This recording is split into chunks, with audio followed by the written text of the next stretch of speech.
Nos travaux avec cette fois-ci une table ronde de retour sur des projets inspirants et maîtrisés, et surtout les enseignements que nous pouvons en tirer.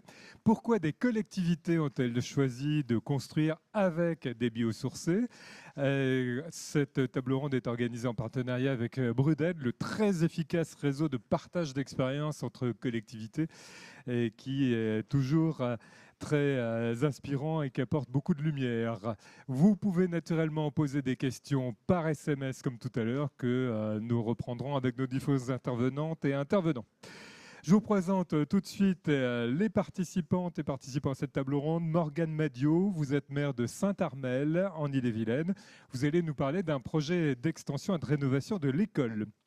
À vos côtés, Olivier Houzet, maire de Saint-Quépéros dans les Côtes-d'Armor, pour le projet de tiers-lieu, la Maison Cananaise, qui est un projet de mandat. À vos côtés, Denis Amaillon, maire d'Iffignac dans les Côtes-d'Armor, pour le projet de maison médicale. Patrick Médigue est adjoint au maire d'Aradon dans le Morbihan pour le projet de maison des associations et il est accompagné de Lucas Vergnol qui est directeur des services techniques à Aradon. Morgane Madiot, nous commençons avec vous. Donc vous connaissez le système. Vous allez nous parler d'un projet d'extension neuve et de rénovation de l'école. Projet important. Quel était le point de départ de ce projet et pourquoi les biosourcés? Vous n'avez pas 4 heures. Bonjour à tous. Pourquoi? Tout d'abord parce que Saint-Armel a énormément évolué d'un point de vue démographique en quelques années. Donc juste pour vous donner une idée, en 2019 on était 1900, en 2025 on est 2500. Donc il a fallu effectivement qu'on agrandisse notre école. Et pourquoi des matériaux biosourcés? Parce que c'était une conviction déjà de l'équipe en fait de vouloir vraiment participer activement à la transition environnementale à laquelle on doit tous contribuer. Et puis aussi, ça a été renforcé avec toutes les visites qu'on a pu faire d'autres écoles, visites organisées par la Brudade, où justement on a ciblé des visites d'écoles qui avaient été construites avec des matériaux biosourcés. Et c'est vrai qu'on a tout de suite, ça a été dit par une intervenante tout à l'heure de la région, c'est vrai que c'est agréable, on se retrouve dans des bâtiments qui sont sains et on sent vraiment un confort et c'est vraiment très, on a vraiment tout de suite senti ça. Oui, votre choix s'est porté sur la terre crue. Oui, alors lorsqu'on a écrit le cahier des charges, effectivement, on avait vu différentes possibilités constructives en terre. Ça pouvait être des murs en terre paille ou effectivement des murs remplis d'adobe en terre. Et c'est le choix que nous avons finalement fait. Alors, on peut voir effectivement sur les photos le rendu, hein, puisque l'école va... Alors, l'école, en fait, il y a deux parties. Il y a une partie école, une partie restauration.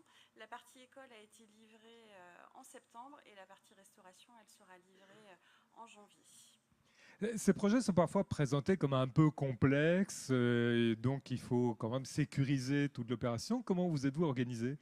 Alors c'est vrai que ça nous inquiétait un petit peu au début et puis en échangeant beaucoup notamment avec la Bruded, le fait de tout de suite indiquer dans le cahier des charges ce qu'on souhaitait, de mettre clairement qu'on voulait des matériaux biosourcés, ça permet d'avoir en réponse des architectes qui, eux, connaissent déjà ces méthodes constructives.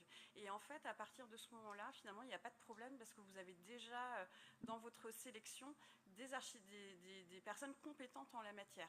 Et après, le projet s'est déroulé sans accroc. Tant mieux.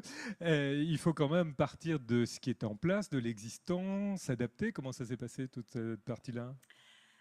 Alors en fait, il y a une phase importante qui a été une phase de concertation qu'on a menée avec Pensée Sauvage qui faisait partie de... C'était un des points qu'on avait mis dans le cahier des charges. Hein. C'était un point très important pour nous, c'était qu'il y a une concertation avec les usagers du bâtiment. Mais on a également inclus dans cette réflexion les parents d'élèves, les habitants qui le souhaitaient, et également tous les partenaires, donc notamment la Bruded, l'ALEC, Yafibois aussi, et j'en oublie plusieurs, Rennes Métropole aussi, qui allait travailler sur la voirie après. Donc on a intégré tous ces partenaires, et donc ça a permis, je pense, à tout le monde, et notamment aux personnes qui n'ont pas forcément l'habitude d'aborder ces sujets de matériaux de construction, d'avoir des échanges avec des partenaires qui, eux aussi, avaient plus cette connaissance. Ça permet de sortir de certains a priori qu'on peut avoir par méconnaissance. Tout à fait. Donc ça a vraiment permis cette solution et ça a aussi été intéressant parce qu'ils ont saisi, je crois, l'intérêt d'avoir des matériaux biosourcés. Et lorsque, avec ce groupe de personnes avec lesquelles on a fait la concertation, il a fallu qu'on fasse des choix budgétaires, finalement, les choix ne se sont jamais opérés sur les matériaux biosourcés, mais bien sur d'autres éléments du projet, comme réduire parfois certains... réduire des espaces ou abandonner certaines prestations qui finalement nous paraissaient moins importantes. C'est-à-dire réduire des espaces, vous avez coupé dans quoi? C'est vrai qu'on avait envisagé par exemple de créer un nouveau dortoir et finalement, lorsqu'il a fallu qu'on choisisse un petit peu ce qu'il fallait réduire, on s'est rendu compte que finalement en mettant des lits superposés dans le dortoir actuel et en réorganisant un petit peu les classes différemment de ce qu'on avait projeté, finalement on pouvait se passer de ce dortoir. Donc là on a déjà gagné 70 mètres carrés. Je ne sais pas si on peut voir la photo des bâtiments, mais il y a une coursive en fait qui relie le restaurant scolaire et les classes, et ce sont des classes de maternelle. Donc les ATSEM tenaient à ce que cette coursive soit fermée pour éviter d'avoir à mettre les manteaux aux enfants pour aller à la cantine. Et en fait, quand il a fallu faire des choix budgétaires, elles ont compris pourquoi aussi on faisait ces choix-là. Et donc ça a permis aussi une acceptabilité du projet auprès de tous les usagers du bâtiment. L'acceptabilité est une notion extrêmement forte. Alors ça prend du temps. Il faut s'accorder ce temps long et il faut aussi encadrer une concertation. Ça ne se fait pas à volo. Oui, c'est pour ça qu'on a été accompagné par Rosanne Autret, que je vois là-haut de Pensée Sauvage, qui nous a vraiment été Enfin, c'est un vrai métier, la concertation, donc c'est vrai que c'est une phase très importante. Et ce qui a permis aussi de permettre une bonne appropriation du projet, je crois, c'est le fait qu'on a souhaité avoir une partie, enfin, que ce soit vraiment participatif. Dans notre idée, il fallait aussi que les enfants puissent à un moment participer à la construction du bâtiment. Et c'est pas évident, surtout quand on a des exigences au niveau thermique assez fortes. Et du coup, le fait de pouvoir mettre des murs en terre crue en fait dans le bâtiment, ça a été aussi l'opportunité d'intégrer vraiment les enfants à la démarche. Donc sur les images, on peut le voir. Donc on a fait aussi de la pédagogie vis-à-vis de la population armélienne. Donc en fait, il y a un cheval qui est venu pour montrer comment est-ce que traditionnellement on mélange la terre, la paille et également le crottin de cheval qui apporte du liant à tout ça. Ensuite, il y a eu 2 journées avec l'école. Une première journée où les enfants ont fabriqué des briques en terre crue, ont pu aussi les personnaliser. Donc on a pu voir sur certaines photos des petits empiècements en fait, que les enfants ont pu faire. Et ensuite, il y a une deuxième journée où une fois que les briques étaient bien sèches, les enfants ont participé à la construction du mur. Et là encore, ça a été fini par des personnes spécialisées, mais effectivement la base a été faite par les enfants et c'est vrai que c'était très intéressant de pouvoir les impliquer dans cette construction, que ça leur permette de s'approprier plus le bâtiment. Les enfants étaient contents? Les enfants étaient ravis, les enseignants aussi et les parents également. Alors vous l'avez un peu évoqué, mais la terre crue, quels ont été les avantages que vous y avez trouvés? Alors c'est vrai que quand on a fait les premières visites d'école,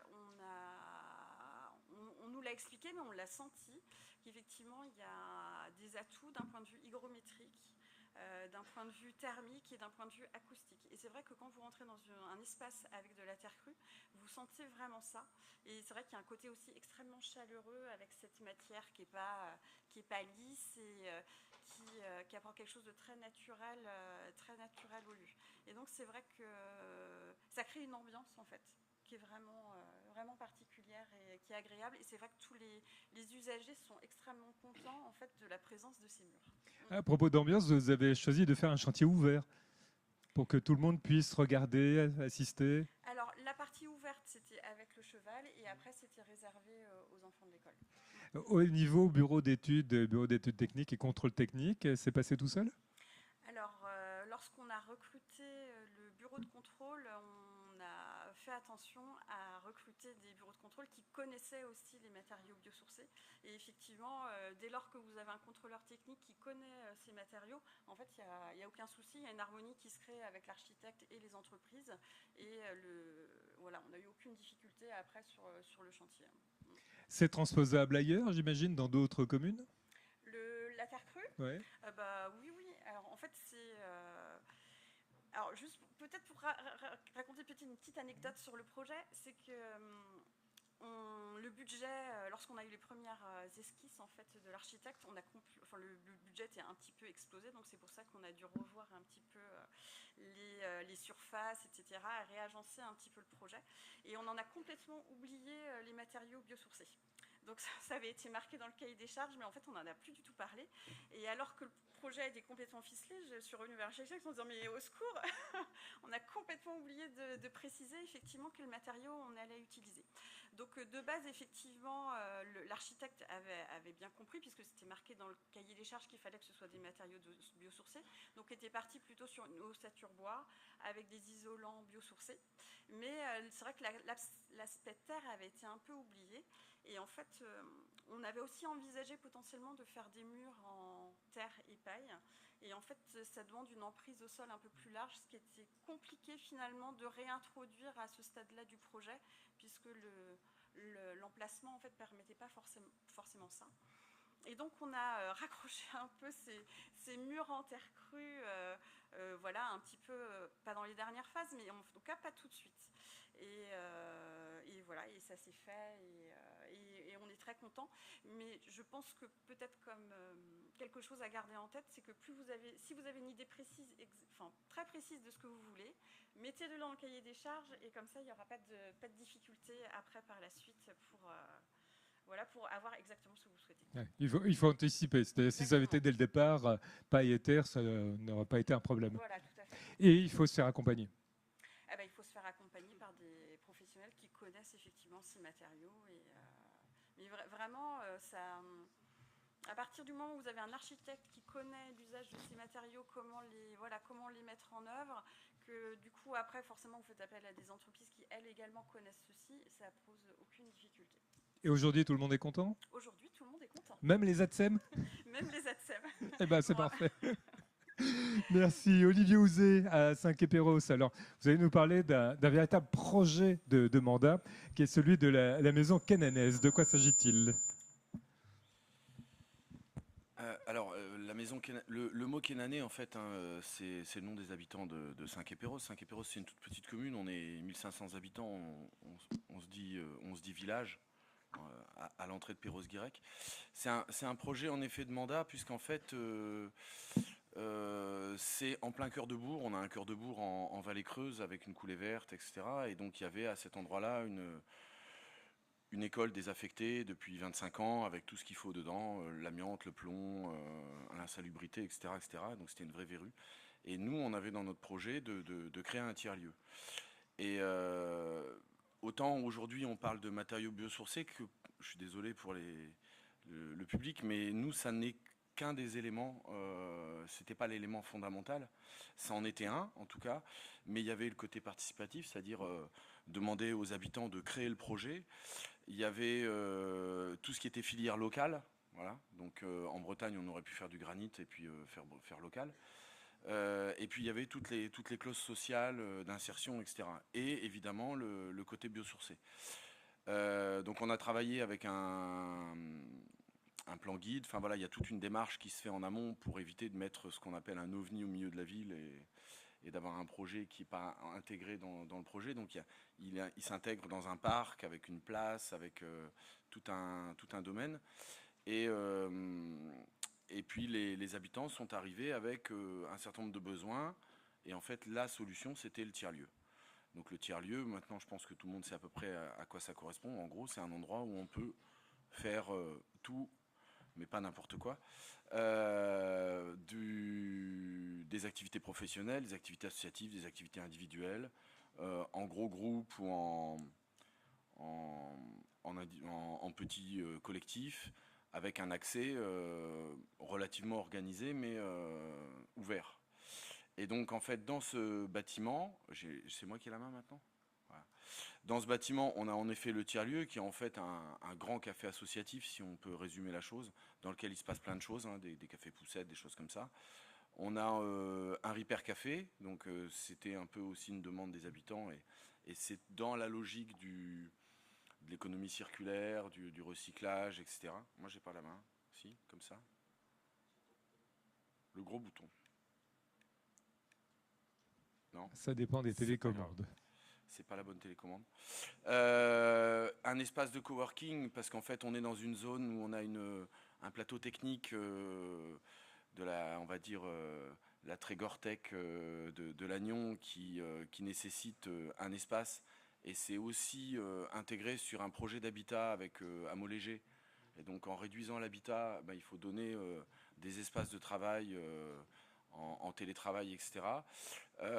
Une grande salle de conférence au rez-de-chaussée, une halle couverte. Enfin voilà, ça répondait à un certain nombre de choses.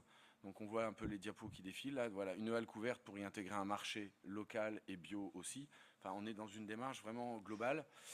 Une terrasse coursive qui est devenue un lieu de convivialité où on fait régulièrement des actions. Vous voyez là, on a la photo, le décor du fond, c'est le centre-bourg. Ça vous donne un peu l'esprit du centre. Donc en fait, on est sur un bourg qui ne se traverse pas en voiture, qui se traverse à pied, puisqu'en fait au milieu il y a cette fameuse coulée verte dont on n'a pas déposé le nom et on se les fait piquer par toutes les communes qui...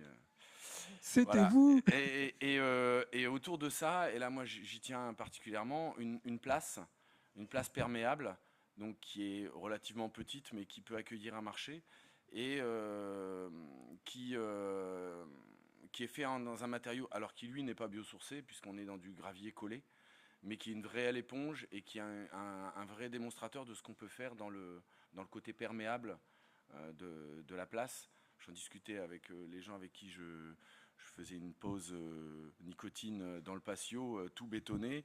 Et je me disais, c'est dommage que dans ce genre d'endroit, on ait encore des problèmes de flotte qui restent à la surface, alors qu'on a des matériaux hyper intéressants là-dessus.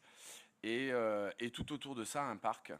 Et c'est ce qui nous a valu, je crois, un prix FIBOA sur les aménagements autour des matériaux enfin, autour des bâtiments biosourcés. Donc c'est pareil, le parc il a été pensé avec toute une déambulation pour les personnes à mobilité réduite, mais que ce soit pas un zigzag PMR poqué au milieu d'un parc rajouté, mais vraiment intégré dans le projet avec des gradins, des strates, etc. Et c'est devenu quasiment un skatepark en fait. Voilà, donc ça prouve qu'il fait vraiment tous les usages. Donc ça, c'était comment dire, la commande. La commande avec, donc, par rapport à ses usages. Et à côté de ça, les exigences, comme je le disais, d'insertion sociale, de matériaux locaux, d'entreprises locales. On refusait de prendre une entreprise à plus de 50 km. Qu'est-ce que j'allais dire d'autre? Et puis, bon, évidemment, il y a le coût, hein, parce qu'on est sur des petites communes, donc on est sur un coût raisonnable. On avait une enveloppe, en gros, entre 1,5 million et 2 millions, et on sait très bien que quand on dit l'enveloppe, l'architecte prend tout de suite le haut de l'enveloppe. Et voilà. Alors, les questions souvent qu'on nous pose, c'est, mais en mettant du biosourcé, quel a été le surcoût? Nous, on ne s'est pas posé la question, puisqu'en fait, il n'était pas question de faire autrement. Donc, il n'y a pas de surcoût, puisque c'est le coût de départ. Le surcoût, on l'a étudié sur la dernière partie du projet, qui était d'avoir un bâtiment à énergie positive, c'est-à-dire une centrale solaire citoyenne sur le toit. Et là, on savait qu'il y avait un surcoût. Voilà. Là, les diapos d'avant, parce que je suis trop long, j'aime bien la première image parce qu'en fait, ça montre la seule partie qui n'est pas biosourcée du bâtiment. C'est-à-dire le bunker qu'on a fait enterré, puisqu'en fait, on est sur un bâtiment à ossature bois en Douglas, à isolation paille. Et donc, il était hors de question d'aller l'enclaver dans la terre pour avoir des problèmes après d'humidité, de choses comme ça. Et les ateliers paille, ça a été un sujet assez particulier, puisqu'en fait, l'entreprise lagnonnaise, qui découvrait aussi la filière et qui a utilisé ce projet pour montrer son savoir-faire, avait proposé au départ de monter les murs sur place avec les habitants et d'avoir un projet participatif. Le problème, c'est qu'on était en plein automne avec un taux d'humidité qui ne répond pas du tout aux critères. Et donc, ils ont créé un concept d'assemblage en chambre, comme on dit, en usine, avec des caissons. Et ils ont amené les caissons les uns après les autres. Donc, du coup, on n'a pas eu cet avantage participatif. On a eu la possibilité de faire visiter l'entreprise, en fait, et de voir comment on assemblait les ballots de paille et d'aller s'amuser comme ça avec et des ballots de paille, pareil, qu'on voulait locaux, puisqu'en fait, on parle du biosourcé, c'est un peu comme l'alimentation bio. ça n'a de sens, nous, en tant qu'élus, que si c'est du biosourcé local. Voilà, je ne vais pas aller faire un enduit en terre qui vient du Togo ou manger de la banane bio qui vient de Costa Rica. Donc là, l'idée, c'est d'avoir vraiment de la paille locale. Donc on est sur des pailles costarmoricaines. Je crois qu'on est allé déborder un peu sur le Finistère, mais on n'en est pas loin dans le Trégor. Et donc ça nous donne la petite image qui est en bas avec un bâtiment, on va dire à toit plat, mais à toit à une pente, hein, puisqu'en fait on a des pentes quand même intéressantes, avec un toit en bac acier. Donc là on n'est plus du tout en biosourcé, mais je ne sais pas si on fait des couvertures biosourcées, je vais regarder dans les stands tout à l'heure, avec une centrale photovoltaïque citoyenne. Donc là aussi, c'est un autre concept où les citoyens investissent sur le toit et on est en train de développer le principe de boucle d'autoconsommation collective où les citoyens peuvent être clients de la centrale dans laquelle ils ont pris des actions pour avoir justement une électricité locale. Voilà, donc on a fait le tour du sujet. Et pour revenir au bâtiment, quelles sont les qualités intrinsèques du bâtiment dans l'usage pour les habitants, pour les associations? Alors, c'est un peu comme la paille, ça a un effet, je ne sais pas si, en tout cas, ça n'a pas d'effet placebo parce qu'on ne la voit pas, mais ça a un vrai effet de chaleur humaine sur le bâtiment. Ça a un vrai effet économique au niveau de la collectivité, puisqu'en fait, on a un bâtiment quasi passif.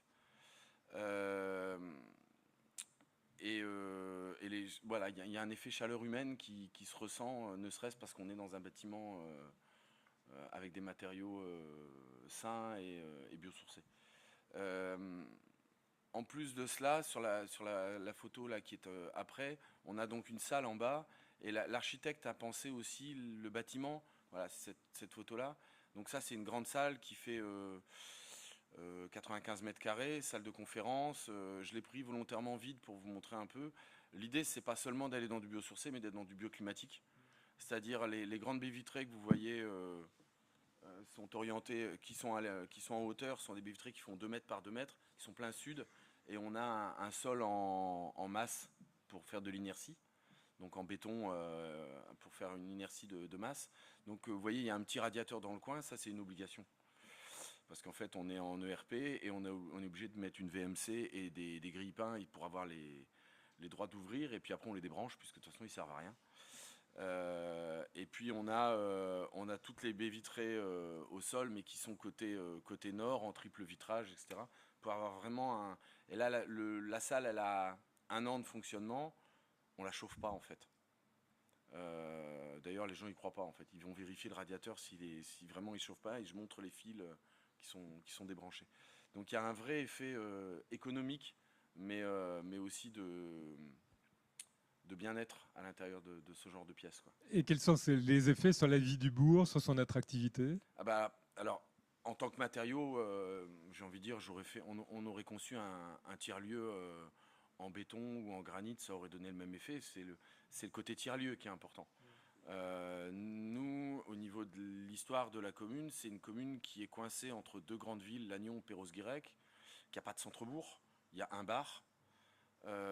Et donc on voulait recréer de la cohésion et du lien, du vivre ensemble, etc. Et le principe du tiers-lieu a été conçu par un collectif d'habitants qui a pris en main le bâtiment, qui est en train de se constituer en SIC, donc en société, alors j'ai pas les initiales, mais d'initiative citoyenne en fait, hein.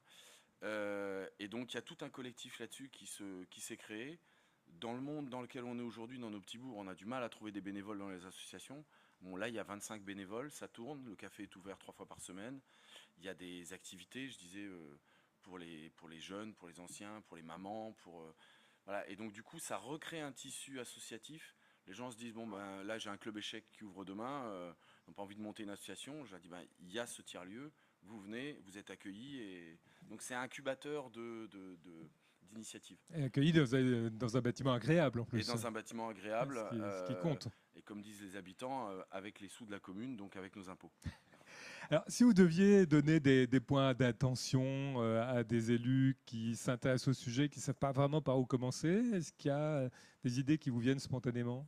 Alors, comme le disait collègues, et c'est la méthode Bruded aussi, dont je suis administrateur, c'est qu'il faut tout de suite écrire dans la commande les points, on va dire, les piliers, les points non négociables, le participatif, pour pas qu'il soit oublié, parce que c'est pénible de le rappeler au maître d'œuvre régulièrement. Il faut qu'il soit clairement écrit dans le cahier des charges.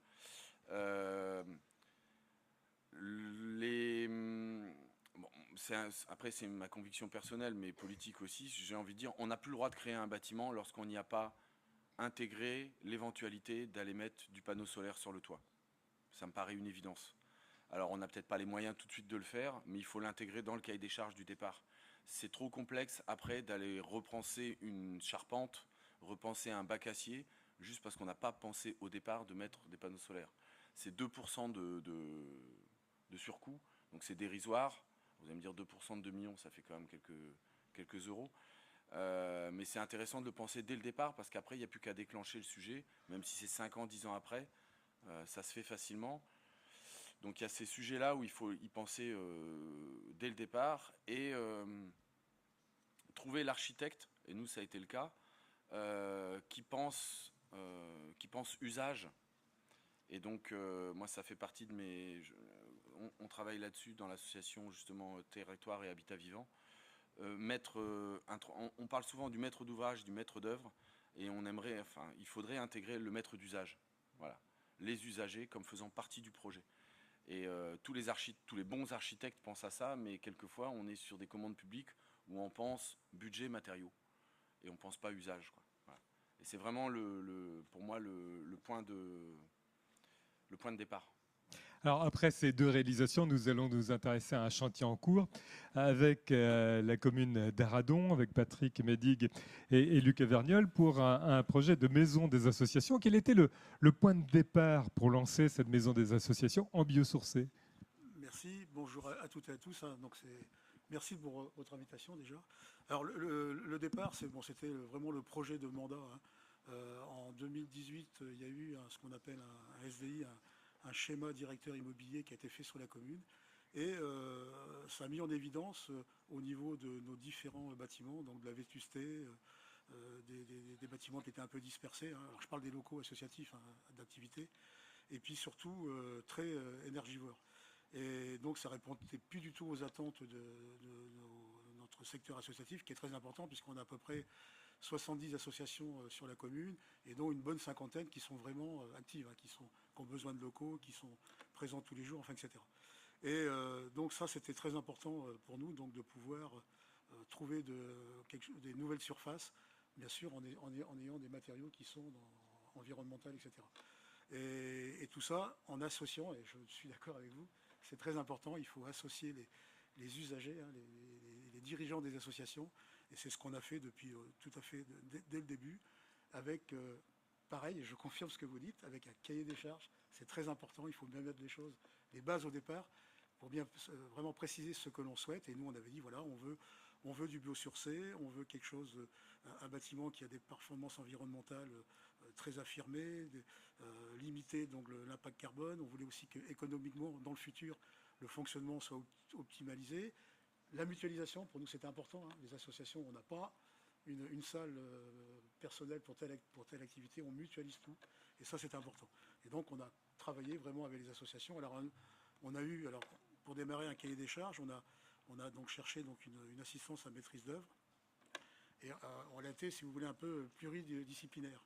Donc, alors je vais les citer parce que franchement, et Lucas pourra confirmer ce que je dis, on a vraiment trouvé des entreprises, des architectes on a vraiment travaillé ensemble, quoi, que ce soit avec les associations et nous les élus. Et on a fait appel donc à Histoire de Ville. Alors là c'est pareil, quand on organise de la concertation, de la participation, il faut des gens qui connaissent bien. Et eux, c'était des facilitateurs. Et je peux vous dire que franchement, on a vu le travail et permettre, parce qu'au départ, c'est pas gagné. Et on a bien vu qu'avec leur méthode, et tout le monde a beaucoup apprécié. Donc on avait aussi donc, un cabinet d'architectes, on avait un bureau d'études environnement et énergétique, et on avait aussi donc une maîtrise d'économie. Économie, c'est très important, donc bien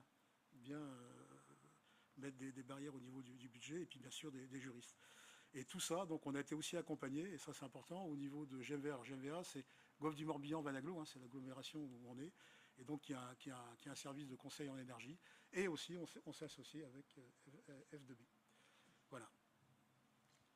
Il y avait une association aussi qui était particulièrement partenaire, qui vous a accompagné. Au niveau de... Attendez, là, C'est ce que vous m'aviez dit. Comme partenaire à la vie associative, il y avait l'association Le Ah Fer. oui, pardon, exact. Alors, ça, oui, j'ai rien après. Oui. Oui, alors, on a quelque chose de particulier à Radon, c'est qu'il y a déjà une bonne quinzaine d'années, on avait créé ce que j'appelle l'association des associations. C'est-à-dire qu'elle est là pour aider les associations au niveau juridique, au niveau salaire, toutes les aides qu'elle peut faire. Et donc, c'est pris en charge, le budget, parce qu'il y a bien sûr, il y a une permanente, le budget est pris en charge par la commune et les locaux sont mis à disposition par la commune. Et donc, dans ce groupe de travail, dans ce qu'on appelle le COPI, là, il y avait donc à peu près 9 personnes, donc des élus et, comment dirais-je, des services. Et puis, bien sûr, il y avait donc le phare qui était partie prenante de ce dossier. Vous aviez plusieurs choix, de la rénovation, de la construction neuve. Il fallait aussi choisir le site. Comment tout ça s'est fait? Du départ, on a toujours dit que le site sera choisi par les utilisateurs, par les associations. Donc au départ, on avait, au niveau de la commune, on avait un site qui était en plein centre-bourg, qui était un ancien bâtiment, hein, une surface d'à peu près 200 mètres carrés, qu'il fallait entièrement rénover, hein, qui n'était plus du tout aux normes. C'est un bâtiment, j'allais dire, du début du siècle dernier, qui était vraiment... D'ailleurs, c'était une salle, ça s'appelle la salle Saint-Pierre. Donc, vous voyez, donc c'était utilisé par comment dirais-je, le clergé de l'époque, enfin, etc. Et l'autre choix, c'était de dire, on a ce qu'on appelle la lucarne, donc notre centre culturel, hein, notre centre où tout se passe des spectacles. Donc on avait un espace en plus qui était boisé, que vous voyez un petit peu ici sur l'image là. Et donc c'était ça le deuxième choix. Et puis il y avait un autre choix autour des équipements sportifs. Donc voilà. Et donc quand je parlais tout à l'heure du cabinet d'études facilitateurs, je peux vous dire qu'au départ, 80% étaient pour rester dans le centre-bourg, proximité, et le reste était pour aller sur le site de la lucarne.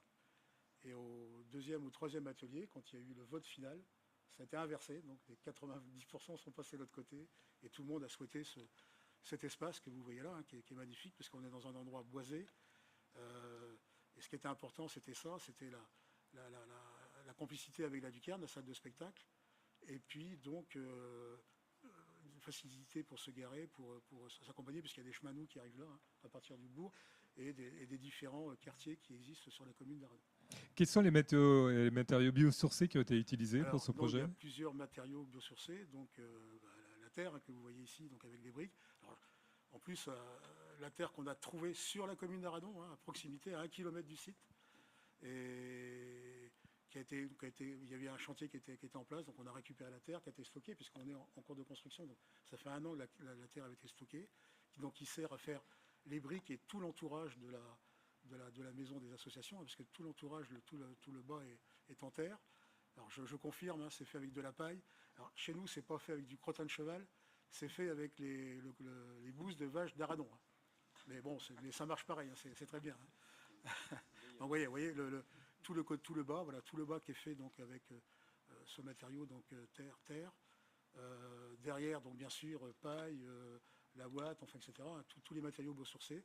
Et tout le haut, tout l'ossature est fait. Là, vous voyez le bardage. On est en cours. Là, le bardage va se terminer donc en janvier, hein, je ne me trompe pas. Hein, tu me contredis si jamais je me trompe. Donc tout ça, vous voyez, il y a l'ossature, tout le bardage va être terminé. Actuellement, donc on a pareil, le bac acier, parce qu'on n'a pas le choix, on est obligé de faire ça. Nous, par contre, on va récupérer l'eau pour tout ce qui est toilette. Donc il y a un récupérateur, tout est prévu. Par contre, on n'a pas mis de panneaux photovoltaïques parce que l'endroit est très boisé et c'était compliqué d'avoir l'électricité. Sinon, voilà, donc vraiment tous les matériaux biosourcés avec au niveau chauffage, je confirme, je pense qu'on n'aura pas besoin, même si on est obligé, je pense qu'on n'aura pas du tout besoin de chauffage. Et en termes de coût par rapport à du conventionnel? Le coût, alors bien sûr, c'est un peu plus cher. On est à peu près, donc on a un bâtiment qui fait aux alentours de 530 mètres carrés. Donc on a deux bâtiments, hein, 2 bâtiments qui vont être reliés par une passerelle. Puisque comme on a un étage, on est obligé, vous savez qu'on est obligé de mettre un ascenseur. Et le choix qu'on a fait, on a mis un ascenseur dans le bâtiment principal. Alors, rapprochez-vous peut-être un peu du micro, Ah, s'il pardon, vous plaît. excusez-moi. Merci. Donc, alors, je ne sais pas si on a une photo où on voit ça, peut-être pas. Donc, on a une passerelle. Vous voyez les 2 bâtiments, il y a une passerelle. Alors, il y a l'arbre qui est devant, mais vous voyez, dans le banc, on voit la passerelle qui relie les 2 bâtiments. Donc, on a, sur le bâtiment principal, on peut monter avec un ascenseur, et on peut rejoindre le 2e bâtiment où il n'y a pas d'ascenseur, ou pareil, où il y a 2 étages. Alors, le coût, bien sûr, on est aux alentours, donc je vous ai dit 530 mètres carrés, on est aux alentours, je parle hors taxe je crois que j'ai les chiffres là, on est aux alentours de 2 411 000 hors taxe, hein, d'accord? Études comprises. Hein. On est à peu près à 3 900 € du mètre carré, c'est ça Oui, c'est autour de 3 750, je crois. Voilà. Mais on a cette terrasse hein, qui est compris dans les 530 mètres carrés, donc il y a aussi un coût important. Voilà.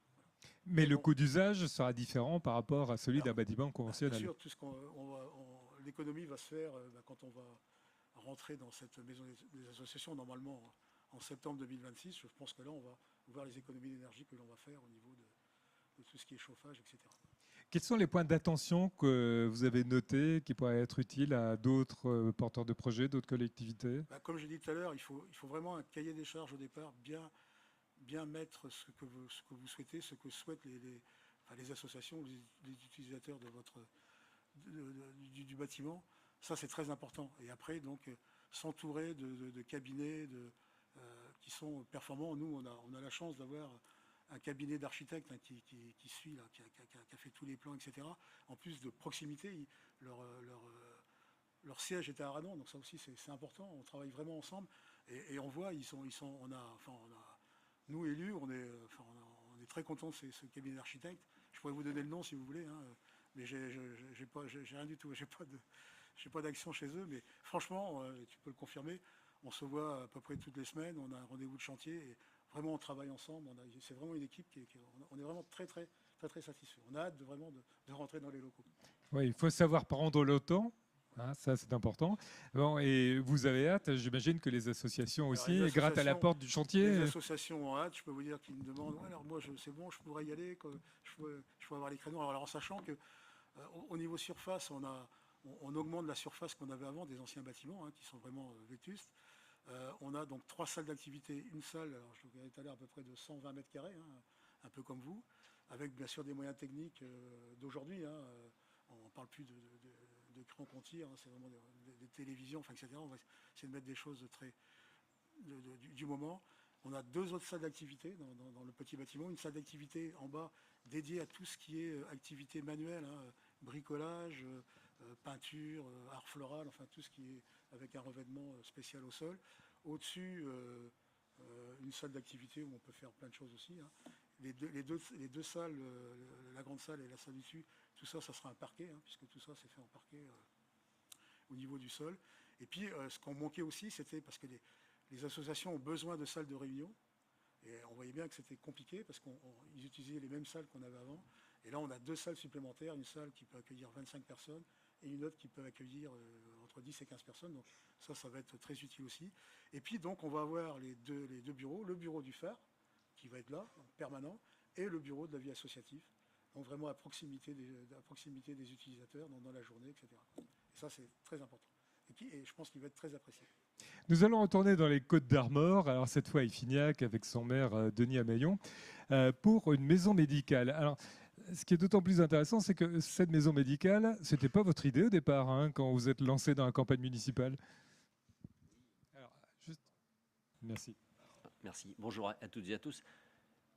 Oui, très sincèrement, ce projet, cette construction que vous avez sous les yeux était un truc improbable pour nous à Iffignac.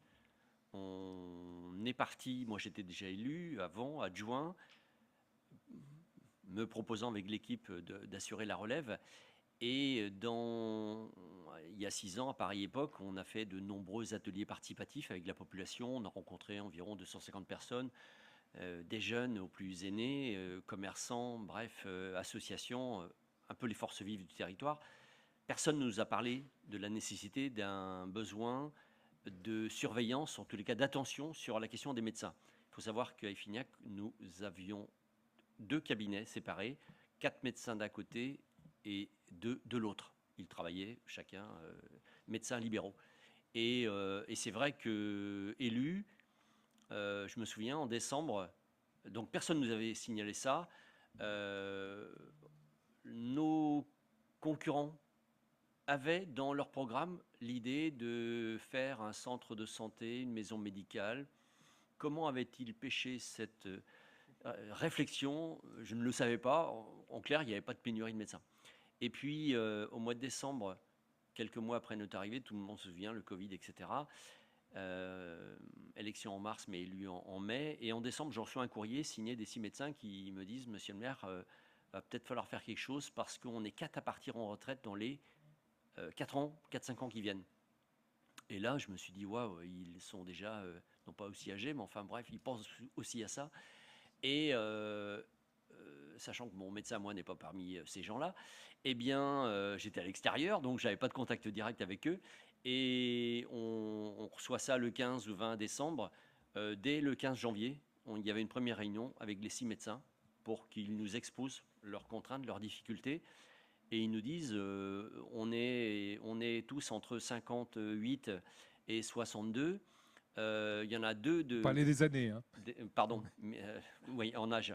Et on est que 2 à être dans la quarantaine. Donc très rapidement, ils vont se retrouver à 2. Donc il va falloir anticiper. Et très sincèrement, on a l'habitude, et j'aurai l'occasion de le dire, on travaille énormément en collectif. La dimension atelier participatif, mais avec ses limites, on l'a vu.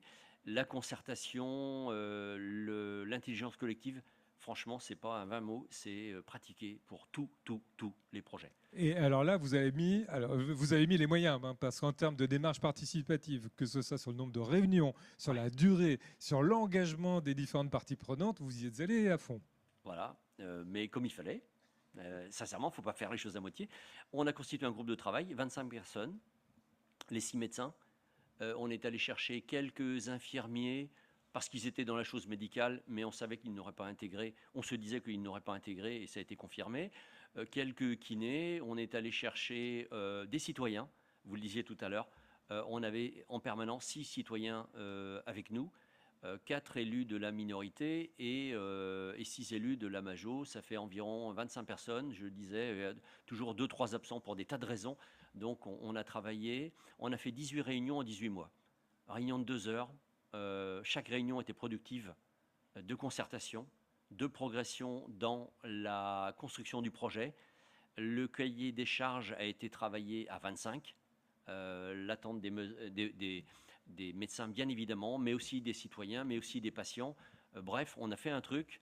À un moment donné, au bout j'allais dire presque du 10e mois, on s'est alloué les services de ce qui s'appelle le service commun de Saint-Brieuc-Armor-Agglomération, qui accompagne les collectivités pour nous permettre d'accoucher un peu dans la méthode et surtout dans la fiabilité technique et l'efficacité pour aller vers un cahier des charges. Eh bien, on a été accompagné par eux. Pareil, on a fait, donc, c'était dans les 18 réunions. 6 réunions ont été réalisées en leur présence et ils nous ont vraiment aidés là-dessus. Alors, on ne va pas cacher les choses. Au départ, vous êtes parti sur du classique, hein, du béton, voilà, on fait simple. Et tout d'un coup, il y a un déclic. Il vient d'où le déclic? Alors, c'est vrai qu'on fait tout ce travail quasiment en 18 mois avec l'idée qu'on faisait du béton. Et pareil, l'idée des matériaux biosourcés n'est pas sortie là. Et on avait eu un pré-chiffrage. On était sur 1 million, on va dire 5 ou 1 million 550. Et moi, je me dis, dans notre affaire, il faut pas. On fait un outil de travail qui réunit les 2 cabinets. Ils vont travailler ensemble, mais ces médecins vont partir. Il va falloir être attractif. En quoi et comment, au-delà de cette construction et de réunir des gens à travailler, médecins libéraux, hein, pas de salariat par la commune de cette équipe médicale. Comment être attractif? Et comme vous, je suis en contact régulier avec des trentenaires ayant des enfants dans cette tranche d'âge. très porté aujourd'hui, et le Covid étant aussi passé par là, très porté sur tout l'intérêt aux transitions écologiques, à la menace climatique. Et je me suis dit, finalement, alors j'ai la chance d'avoir 4 filles, elles ont toutes autour de 27 et 34 ans, eh bien, aujourd'hui, elles s'inscrivent dans les réalités d'aujourd'hui. Et je me dis, moi, finalement, c'est des médecins qui ont leur âge, qu'on souhaite recruter, enfin, qu'on souhaite voir arriver. Et il faut absolument qu'on tape et qu'on aille vers les matériaux de transition écologique. J'en ai parlé à l'équipe d'adjoints. Il y en a 8. Première fois, un vendredi matin, comme aujourd'hui, ils sont en réunion. Moi, je suis là à discuter avec vous, mais ils sont au boulot et je leur dépose la petite graine. Et si on partait vers des matériaux de la transition, pas de réaction. Bon, je me dis, je vais revenir 8 jours plus tard. Et là, le jeudi soir, j'ai fait ma checklist, 8 arguments qui mettent à avoir tout l'intérêt d'aller vers cette orientation. J'avais entre-temps fait une petite étude, ou en tous les cas par les services techniques, ça coûtait 60 000 € supplémentaires, me disait-on, parce que justement, le mur plus large, etc. Bref. Bon, j'ai exposé ma motivation. J'avais l'impression de passer un examen, moi-même, le maire, devant mes 8 adjoints. Et à la fin, le premier adjoint a fini par me dire, bon, on va te les donner, tes 60 000 €. Bon, était-il convaincu? C'était un peu plus de 3% du budget global. Hein, bon. Mais bon, je me suis dit, ouf, ils ont suivi. S'ils n'étaient pas d'accord, bon, j'aurais pu trancher. Après tout, il y a un patron dans l'affaire, mais c'est mieux de le faire en mode participatif et que tout le monde l'accorde. Et donc, là, coup de bol, l'archi était choisi. Blandine Housset, de la Roche-Jaudy, secteur de Lannion, de votre secteur, chers collègues. Et Blandine dit, ben, moi, finalement, on était parti en béton, on peut s'adapter. On est 4 à être formés à la construction avec ces matériaux. Et du coup, jackpot, c'est vrai, on l'échangeait, un vrai coup de bol, quoi. Oui, c'est quand même un grand coup de chance. Hein. Voilà. Mais il faut bien en avoir un peu dans la vie quand même. Et puis, et on a travaillé, moi je dis souvent qu'on le travaille pour attirer la chance, et en l'occurrence, on l'a eu là. Et là, on a choisi d'intégrer donc l'ossature bois, on le voit, hein, charpente et mur, mur en extérieur en paille, mur intérieur en briques de terre crue, isolation ouate de cellulose, et on a même le liège qui entoure les fondations béton parce qu'il y a un peu d'eau dans le sous-sol, et donc il fallait être précautionneux de tout ça. Donc une belle aventure qu'on a réussi, et sincèrement, quand sur le groupe des 25, tout le monde a été jusqu'au bout, quoi. Parce que vraiment, il y a eu une démarche participative. On a pris en compte les avis des uns des autres. Et à la question que vous n'avez pas encore posée, c'est la question des délais. Franchement, le chantier a démarré en février 2000. Je vais vous prendre une date, hein, le 10 février 2023. Le chantier a été livré 52 semaines plus tard, le 10 février 2024. Pas de retard. Aucun jour de retard, aucune semaine de retard. Il n'y a eu aucun marché additionnel. Pas de surcoût. Aucun surcoût. Le montant annoncé au départ a été le montant exactement réglé à la facture.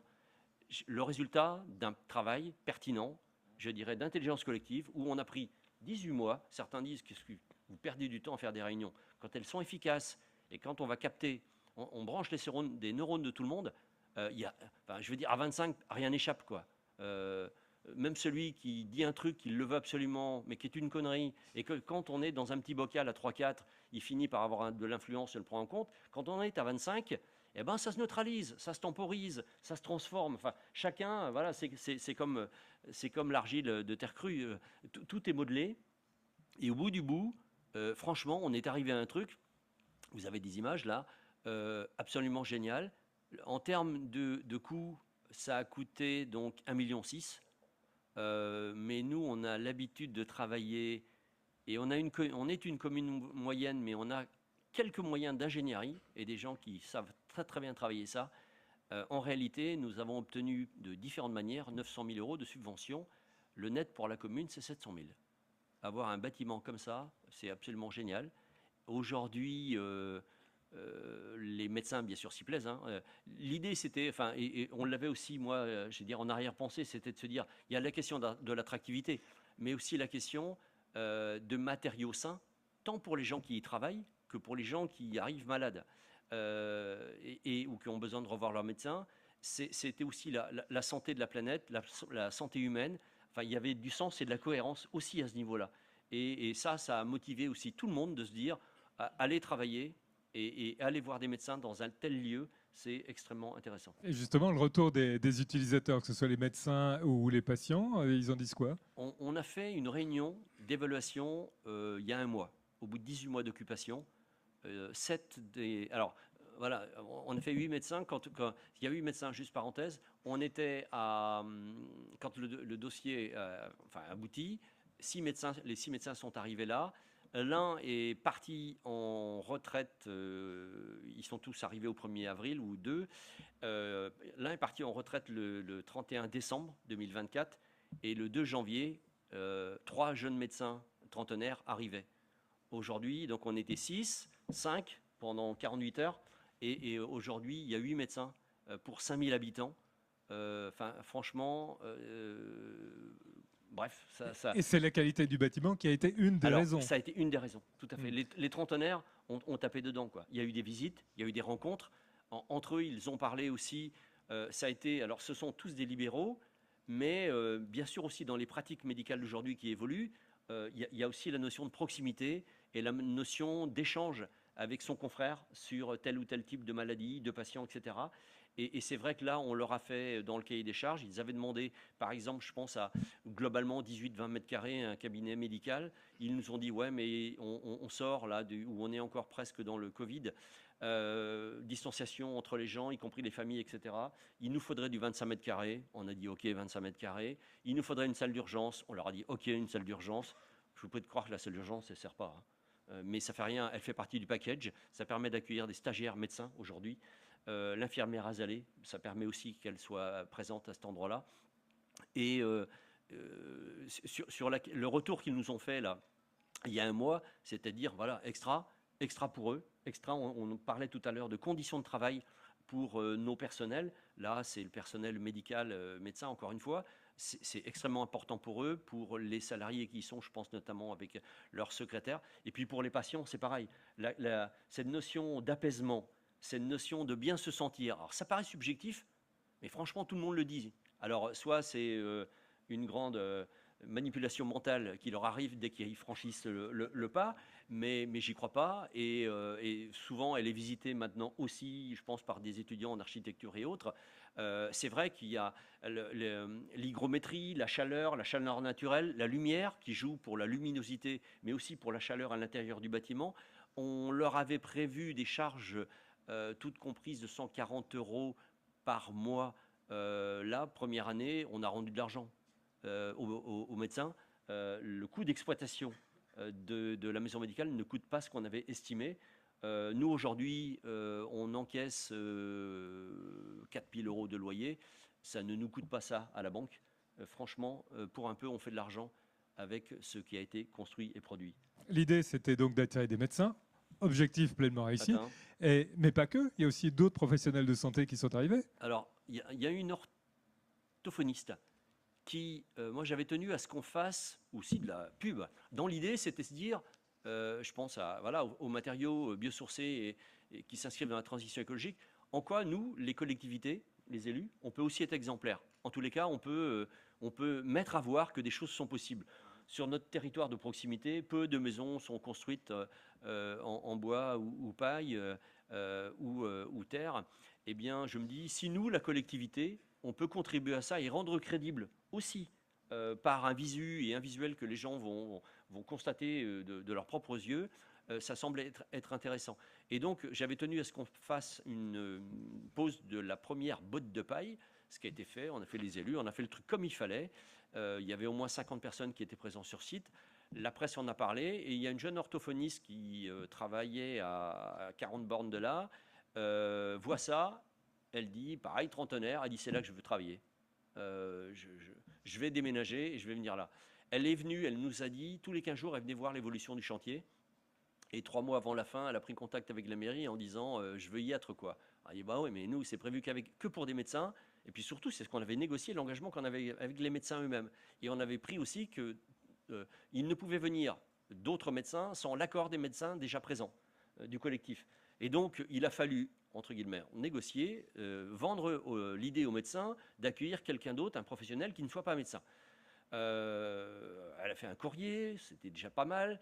Et puis après, il a fallu passer par l'audition auprès des médecins, réunion. Ils sont allés après à la crêperie, comme quoi la culture bretonne peut faciliter et culinaire les choses. Ils se sont entendus, compris, ils ont accepté cette jeune professionnelle, comment dirais-je, orthophoniste dynamique. Et il faut savoir aussi que les médecins, on a 2 qui partagent le même bureau, ils travaillent à mi-temps. Un mi-temps de médecin, c'est entre 30 et 35 heures, hein, sachant que le temps plein du médecin, c'est 55 à 60 heures, tout le monde le sait. Et donc, ils sont 2 à mi-temps, donc ils se partagent 2 fois, 2 médecins se partagent un même cabinet. Donc, il nous restait un dernier cabinet de libre, et la jeune professionnelle orthophoniste, au bout de 18 mois d'occupation, et puis de relation de travail avec les autres médecins, eh bien, elle en a parlé à une autre professionnelle qui est en région parisienne, orthophoniste. Et les médecins, au cours de cette réunion, on leur a vendu l'idée d'avoir une deuxième orthophoniste. Pareil, rencontre, etc. On l'a appris la semaine dernière, ils ont accepté. La deuxième jeune orthophoniste a signé son bail, elle arrive le 1er janvier prochain. Et vous n'allez pas vous arrêter là, vous avez un petit projet en tête. Cerise sur le gâteau, on avait prévu dans le plan de base une possible extension de 2 cabinets, de passer de 8 à 10. Et on a annoncé aux médecins il y a un mois que l'on allait faire l'extension des 2 autres cabinets, à la fois de salles d'attente et puis et de 2 cabinets. Ils nous ont dit mais ça va vous coûter de l'argent si vous ne trouvez pas de médecins, etc. Alors peut-être, je dis mais il y aura forcément d'autres professionnels de santé, paramédicaux ou spécialistes à venir, parce qu'il faut savoir qu'à eux-mêmes, aujourd'hui, là, il y a un phénomène d'attractivité et d'attraction qui se font. Ils forment une équipe sans être une équipe, et il y a un pôle d'attractivité à 1000-1200 patients par médecin. Ça fait aussi, dans le petit village et dans le bourg, parce qu'on est 5000 habitants, mais ça reste un bourg néo-rural, n'empêche que ça fait des visites tous les jours dans certains commerces du territoire, dans les cafés, dans le restaurant, etc. Et c'est intéressant pour tout le monde, du coup, cet engagement que nous avons eu. Donc, effectivement, on se dit, on était hier sur une réunion de PPI jusqu'à 2029 ou 30, même si on n'est pas encore réélu, l'élection n'est pas faite, on travaille, on est à nouveau, l'équipe est à nouveau candidate et moi-même aussi. En tous les cas, si les Ifignacais nous font confiance, on s'engage pour réaliser l'extension tout début 2027.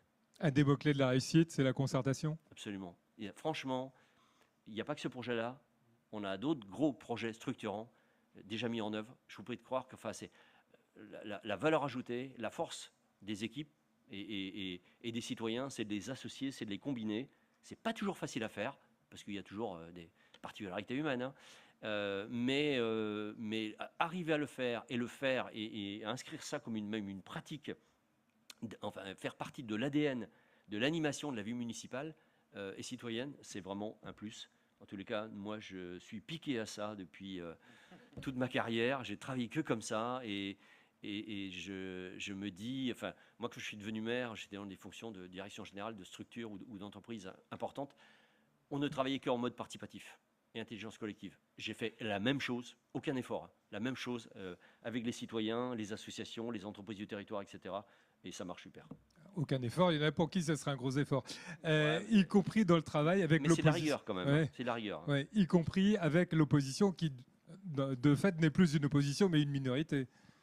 C'est-à-dire que le jour, élection le 15 mars, hein, et puis moi j'ai dû être, comme vous sans doute, chers collègues, le 22 ou 23 mai devenu maire, et lors de mon discours d'investiture de maire, je leur ai dit, ils n'étaient pas au courant, mon équipe non plus d'ailleurs, personne, j'avais cogité ça, je leur avais dit, écoutez, nous avons fait 63% des voix, et eux 37, il y a 37 personnes sur 100 qui se sont reconnues dans votre projet et dans vos propositions.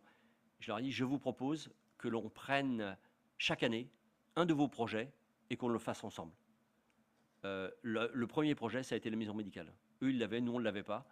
Et ils ont été impliqués. Le jour de l'inauguration, ils étaient présents. Mais ils ont été présents tout au long de ces 18 réunions, sur ces 18 mois. La minorité municipale a été là. Et on a fait 3 autres gros projets comme ça avec eux. Franchement, ils jouent leur rôle quand même hein, d'opposition parce que c'est important, la critique. Ça fait progresser et ça stimule. Ça évite que voilà qu'on s'endorme, qu'on fasse des erreurs. Bref, ils voient des trucs que nous on voit pas. Donc je préfère le savoir pour qu'on puisse les corriger et les ajuster avant qu'il ne soit trop tard. Et donc effectivement, c'est devenu un projet de l'ensemble de l'équipe municipale, minorité et majorité. Vous avez des questions par SMS. Nous allons voir si elles s'affichent.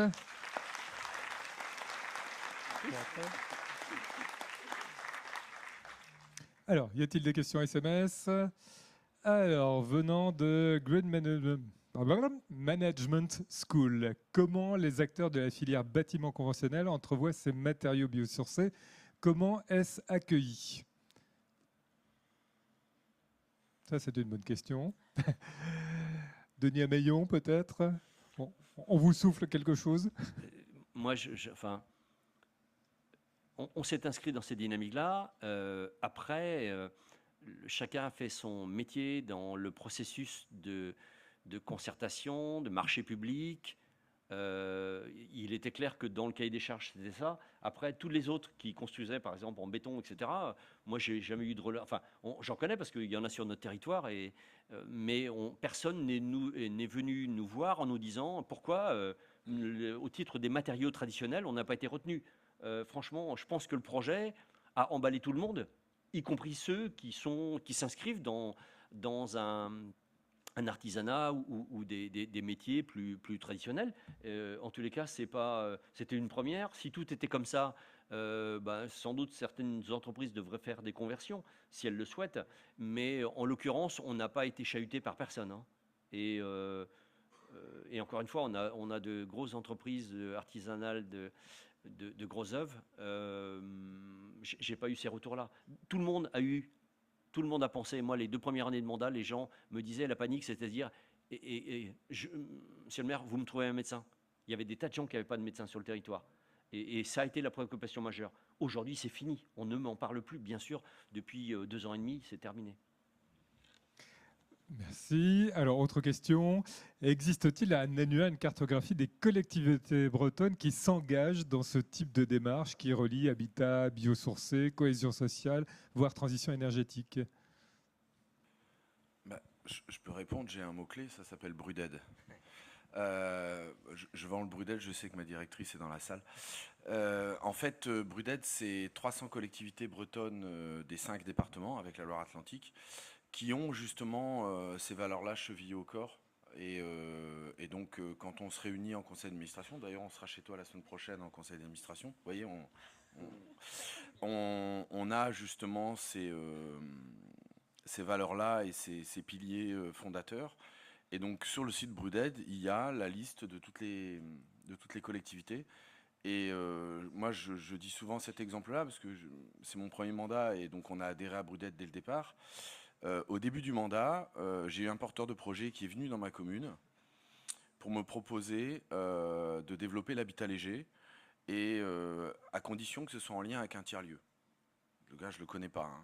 Je lui dis, mais vous avez lu mon programme? Il me dit, non. Je dis, mais alors comment ça se fait, vous finissez dans mon bureau? C'est les 2 premières lignes de mon programme. Il me dit, en fait, j'ai pris la liste Bruded. Voilà. C'est simple. Et donc, il y a vraiment cette dynamique-là et quand on se réunit, il n'y a pas de débat puisqu'en fait, on est toujours tous d'accord. Voilà. Et on s'échange, c'est des partages d'expériences. Moi, je vais aller visiter l'école à Saint-Hermel la semaine prochaine. On a fait des visites à la maison cananaise. Enfin voilà, il y a vraiment... Alors, la particularité, c'est que ce sont des petites communes. Ce sont des petites communes qui ont peu d'ingénierie souvent, même s'il y a Plérin qui est membre de Bruded, qui est quand même une grosse commune. Parce qu'en fait, l'intérêt, quand on est petite commune et qu'on a peu d'ingénierie, et on est obligé de faire appel à des bureaux d'études, à des cabinets, voire à des prestations des agglos.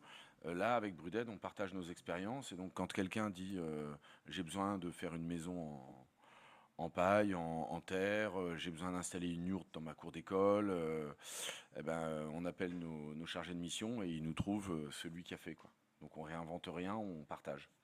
Il y a aussi des informations en ligne hein, sur l'annuaire partagé FB2 Batilab. Et puis, vous pouvez aussi aller sur les stands qui sont à votre disposition. Alors, autre question sur le projet de Saint-Quay-Perros. Quel retour d'expérience sur le confort d'été, notamment en lien avec les vitrages plein sud? Comment cela a-t-il été géré? Alors, ça ne faisait pas partie de notre commande et c'était pas dans notre cahier des charges. Je suis pas originaire de Bretagne et pour moi en Bretagne il fait jamais suffisamment chaud. Et Ça va changer. ça a été intégré par l'architecte, donc l'atelier Rubin Associé de Lannion. Mais Blandine était juste derrière et j'ai l'habitude aussi de travailler avec elle. Ils ont intégré en fait des stores côté extérieur avec une gestion intégrée de leur des stores autonomes en fait. Et du coup, dès qu'il y a une chaleur à l'intérieur qui est suffisante, bah, les stores descendent. On a quelques soucis en pleine projection, par exemple, où les stores se lèvent. Enfin voilà, il y a des petites choses à gérer. Mais c'est pas un souci à partir du moment où, d'ailleurs, si on revient sur la photo, les vitres qui sont au nord, les rideaux sont à l'intérieur. Les vitres qui sont au sud, les stores sont à l'extérieur. Et du coup, bah voilà, ça répond à cette problématique de surchauffe. Et moi, j'ai l'exemple type en face où j'ai une vieille salle d'association des années 80 où en gros, il fait une chaleur insupportable quasiment toute l'année dès qu'il y a du monde, dès qu'il fait beau. Et donc, on est vraiment... et nous, on n'a pas ce problème-là. Donc, c'est aussi frais. Et la paille, ça a cet avantage-là, c'est que ça garde le frais... enfin voilà, ça... je sais plus comment on appelle ça, là, un déphasage important qui fait qu'en fait, il fait bon l'été et il fait bon l'hiver. Alors, on peut aussi citer deux autres cabinets d'architectes, NCO pour Saint-Armel et l'atelier Moss pour Aradon. Alors, question de Philippe Join de l'association Habitat Participatif Parasol.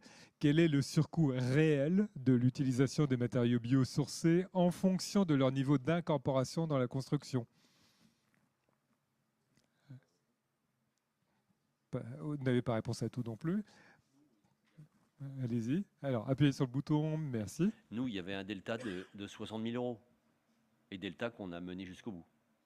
Et donc, 60 000 euros au regard d'une exploitation, je sais pas, de 40 ans du bâtiment, enfin, c'est rien, quoi. Et d'autant plus que ce sont les locataires qui la payent.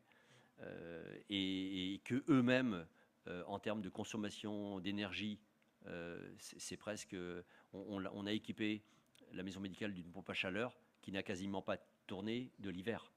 Donc, d'où la restitution, nous, des quelques euros supplémentaires qu'ils nous avaient fournis parce que ça ne revenait pas aussi cher que ce que l'on avait estimé. Donc, les 60 000 euros aujourd'hui, enfin, j'allais dire, c'est 3%, vous disiez, mais dans mon terme à moi, c'est pichenette. Juste pour Saint-Armel, donc le projet donc restaurant extension revient à 2 500 000 euros hors taxe. Et au niveau de l'isolation, pour reprendre juste ce poste-là, ça avait quand même été budgété par l'architecte quand on cherchait des réductions budgétaires. Et donc, on en a eu pour 100 000 euros d'isolants biosourcés. Ils estimaient qu'on aurait pu faire une économie de 50 000 euros si on était passé sur du non biosourcé. Voilà. Ce qui reste quand même faible par rapport à l'ensemble du projet. Et le fait d'être en biosourcé permet surtout d'avoir aussi des aides complémentaires en termes de subventions.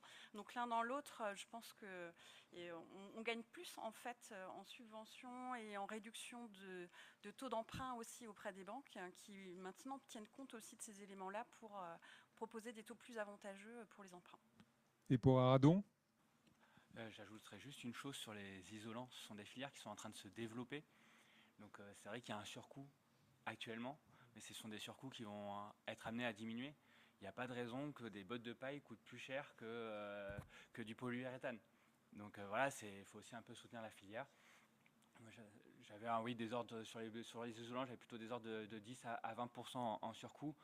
Mais il y a beaucoup de choses dans la conception. Si on parle d'Aradon et du projet, sur le surcoût, il y a une vraie volonté de respecter l'implantation et de diminuer, de rester dans ce parc très arboré, avec cette conception en deux maisons plutôt qu'en une seule. Donc voilà, on a une passerelle qui amène un surcoût. Donc c'est vrai que le surcoût, il se regarde sur plusieurs aspects. Et je pense que ce qui a été très bien dit, c'est que je pense que derrière en exploitation, les retours sont largement compensés. Oui. Je réagis à ce que tu dis. Le biosourcé amène des subventions, la région Bretagne avec le... Et en fait, il y a un moment donné, quand on a des projets, que ce soit maison médicale, école, tiers-lieu ou maison d'association, on n'a pas la subvention si on coche pas toutes les cases, je veux dire. Et donc, en fait, ce surcoût, il est complètement absorbé.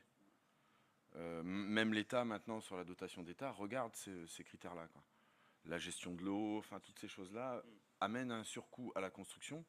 Mais dans la réalité, dans le coût global, dans le reste à charge communale, c'est quasiment, enfin voilà, peanuts, quoi. Un complément? Juste, effectivement, j'ai deux comparaisons. Alors, c'est vrai, tu parlais de l'eau. La maison médicale a intégré l'absorption de l'eau à la parcelle. En intégralité, déconnexion du réseau d'eau pluviale. On est soumis, nous, à des inondations, etc. Absolument. Et donc, la commune voisine a fait une maison médicale à 6 cabinets. Elle a payé cash 800 000 euros. Et nous, on fait 8 cabinets. L'ensemble de la démarche que je vous ai exposée tout à l'heure, avec les matériaux biosourcés, eux, c'est du béton branché classique, etc. Et ça nous revient en net à 700 000 euros.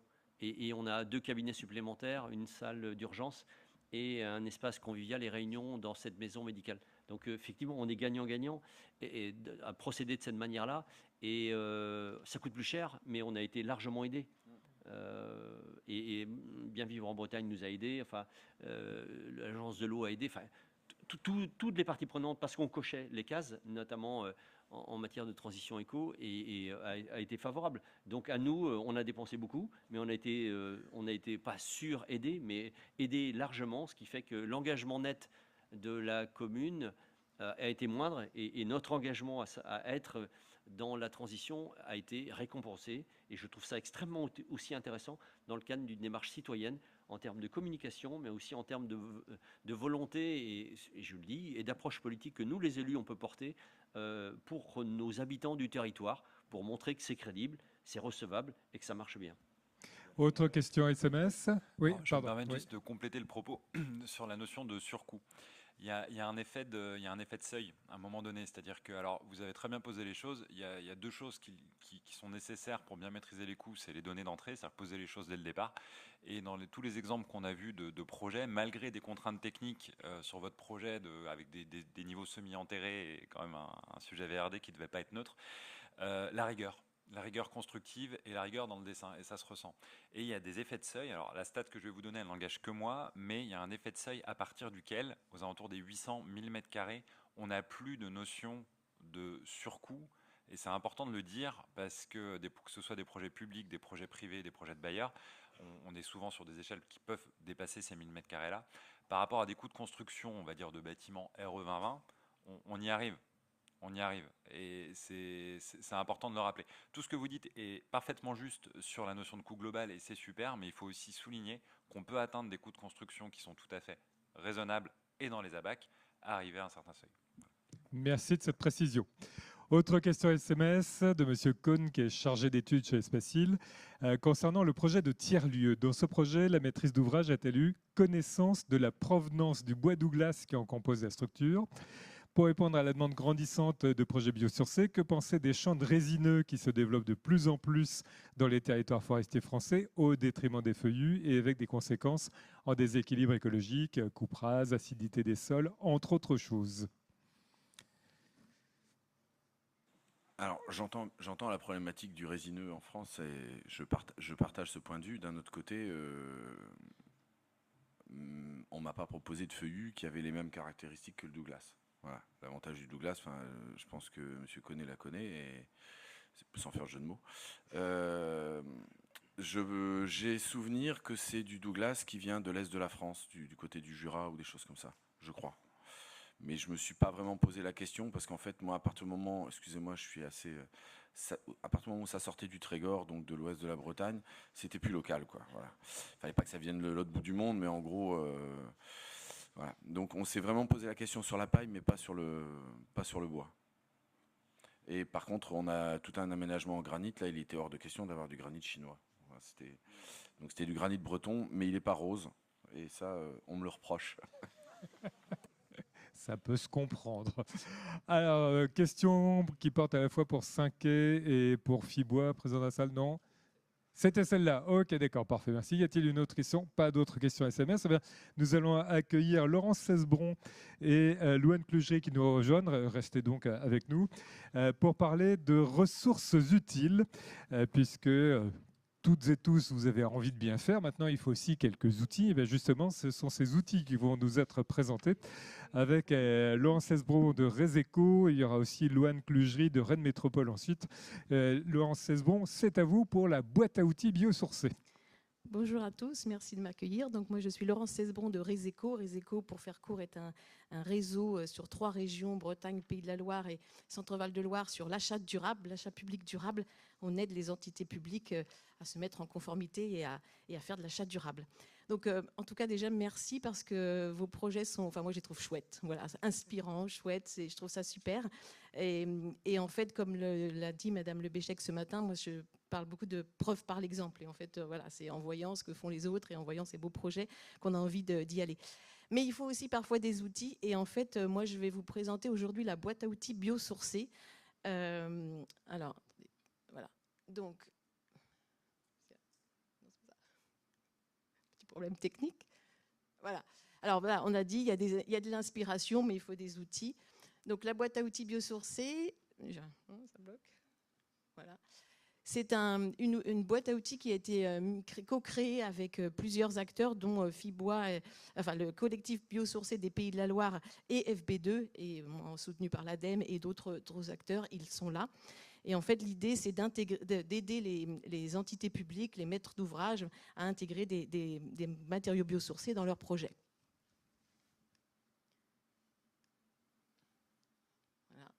Donc dans cette boîte à outils, alors vous la retrouvez, il y a le lien en fait, vous la retrouvez sur notre site internet, le site de Reseco, dans nos outils. Et alors il y a plusieurs blocs, vous retrouverez un guide en fait, un guide qui va vous donner un peu qui va vous expliquer que c'est une démarche collaborative, les enjeux et définitions de l'intégration des produits biosourcés. On va parler de réglementation évidemment, on va beaucoup insister sur la définition du besoin et vous l'avez, monsieur, vous l'avez rappelé en fait, toutes les réunions en amont, voilà, le temps passé, c'est du temps gagné pour la suite. Donc voilà, on va vous reparler de tout ça.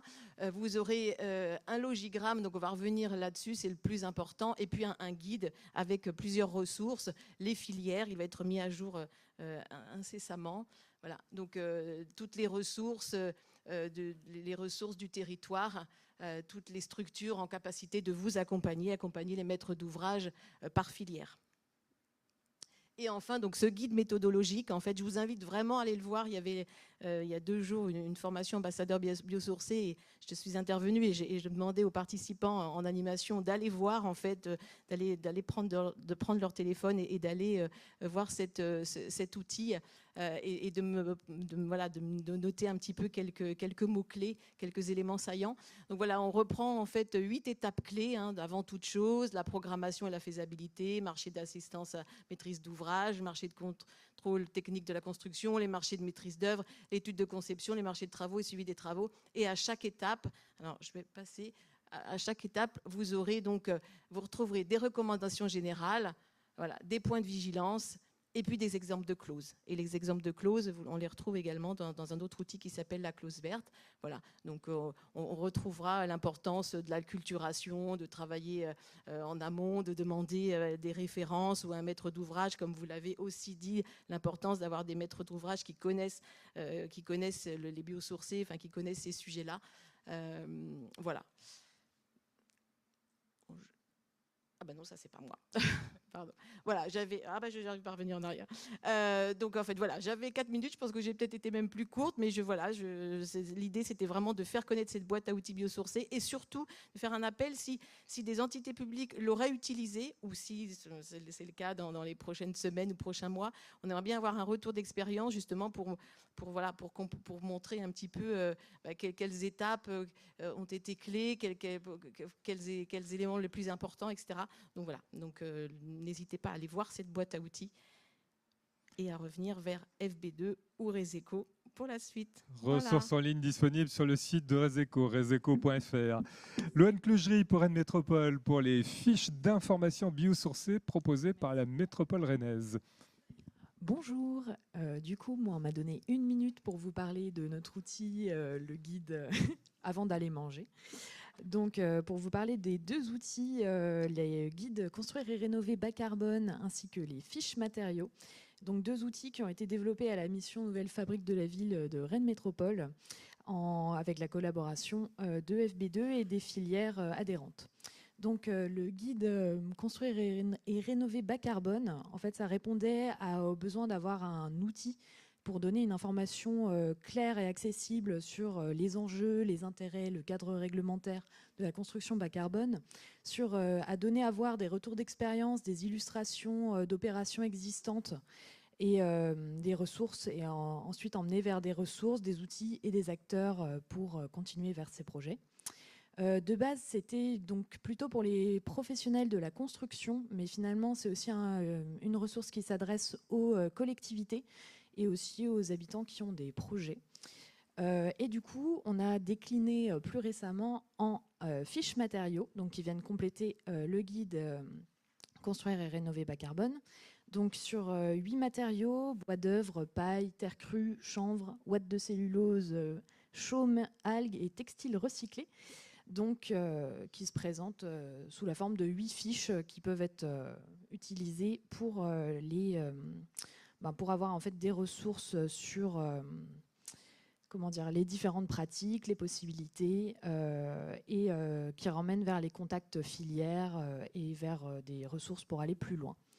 Donc, les fiches matériaux et le guide Construire et rénover bas carbone sont disponibles en physique à la sortie sur le stand de l'accueil. Et s'il n'y en a plus, il y a toujours la possibilité de les trouver en numérique via ces QR codes ou via le site de Rennes Métropole, donc dans la page bas carbone. Voilà, merci beaucoup. Merci à vous. Merci à nos intervenantes et intervenants. Vous êtes maintenant invités à partager vos expériences, à échanger pour un cocktail. Pour celles et ceux d'entre vous qui ont réservé un repas, il y a 2 food trucks qui vous attendent. Ils sont situés à droite en sortant du bâtiment sur la dalle. Et nous nous retrouverons dans cette même salle tout à l'heure à 14h30 sur les filières biosourcées au service du territoire, innovation, perspective, ambition, pitch suivi de table ronde. Vous avez le programme. Merci, bons échanges et à tout à l'heure.